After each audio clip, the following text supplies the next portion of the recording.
ধেমাজির বরদলনির বেশ কয়েকটি গ্রামের শিশু থেকে বৃদ্ধ অসংখ্য মানুষ ক্যান্সারে আক্রান্ত।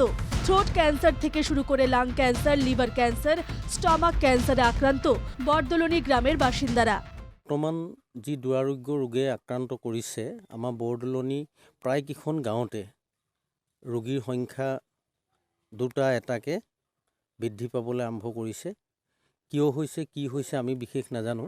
আমাৰ বৰদলনি কলিতা গাঁৱতে বৰ্তমান চিকিৎসাধীন অৱস্থাত আছে 4জন, বয়সস্থও আছে আৰু কম বয়সীয়াও আছে 2জন। আৰু ঠিক তেনেকৈ বালিজানত আছে বৰদলনি, ভকত কৈৱৰ্ত গাঁৱত আছে, ভকত গাঁৱত আছে, শালমাৰী মিচিং গাঁৱত আছে, বালি গাঁৱত আছে। কণ কণ শিশু পৰ্যন্ত এই ৰোগত আক্ৰান্ত হোৱা দেখিবলৈ পোৱা গৈছে। বৰদলনির অনেক গ্রামের বাসিন্দারাই বিভিন্ন রোগে আক্রান্ত হয়ে হাসপাতালে চিকিৎসাধীন।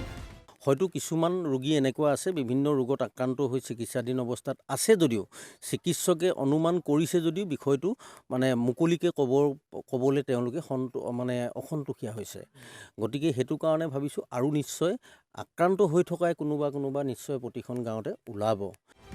বৰদলনির বেশ কয়েকটি গ্রামে ক্যান্সারের মতো দুরারোগ্য রোগের খবর ছড়িয়ে পড়ায় ধেমাজি স্বাস্থ্য বিভাগের আধিকারিক খতিয়ে দেখছেন যে কি কারণে ও কেন ওই অঞ্চলের লোকজন মারণ ব্যাধিতে আক্রান্ত হচ্ছেন। ক্যান্সারের মতো রোগের জন্য সতর্ক বার্তাও দেন আধিকারিক।